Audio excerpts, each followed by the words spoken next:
चूंकि यह भौतिक आकार आंतरिक मंदिर का सिंहासन है, भौतिक रूप से जो भी सुख या दुख घटित होता है उसकी अनुभूति आंतरिक मंदिर में होती है, स्वयं भौतिक आकार में नहीं।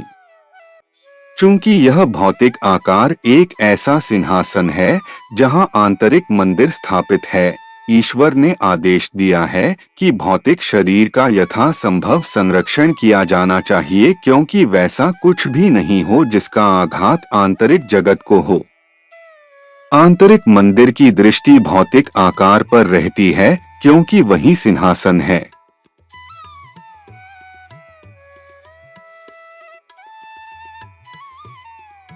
इस उद्धरण में मनुष्य की वास्तविक पहचान और उसके शरीर के महत्व को अत्यंत सुंदर ढंग से समझाया गया है।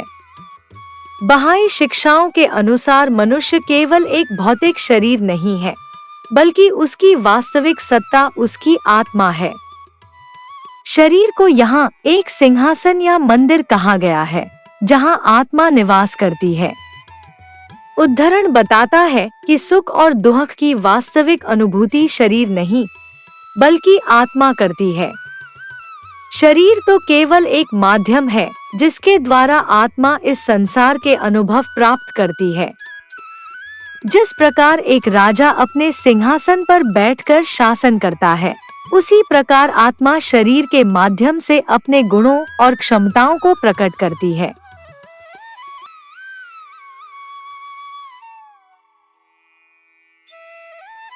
इसी कारण बहाई शिक्षाएं हमें अपने शरीर का सम्मान करने और उसकी रक्षा करने की प्रेरणा देती हैं। शरीर की देखभाल केवल शारीरिक आवश्यकता नहीं, बल्कि एक आध्यात्मिक जिम्मेदारी भी है, क्योंकि यह आत्मा के कार्य करने का साधन है। हमें ऐसे कार्यों से बचना चाहिए जो हमारे शरीर या मन को हानि पहुंचाए, क्योंकि उनका प्रभाव हमारे आध्यात्मिक जीवन पर भी पड़ता है। साथ ही यह लेख हमें याद दिलाता है कि मनुष्य का वास्तविक मूल्य उसके बाहरी स्वरूप में नहीं, बल्कि उसके आंतरिक गुणों जैसे प्रेम, करुणा, सत्यनिष्ठा और सेवा में निहित है। जब हम अपने शरीर और आत्मा दोनों की उन्नति का ध्यान रखते हैं, तब हम ईश्वर के उद्देश्य के अनुसार एक संतुलित और सार्थक जीवन जी सकते हैं। संक्षेप में, यह उद्धरण हमें सिखाता है कि शरीर आत्मा का मंदिर है और आत्मा हमारी वास्तविक पहचान। इसलिए हमें शरीर का सम्मान करना चाहिए और आत्मा के गुणों को विकसित करके अपने जीवन को आध्यात्मिक रूप से समृद्ध बनाना चाहिए।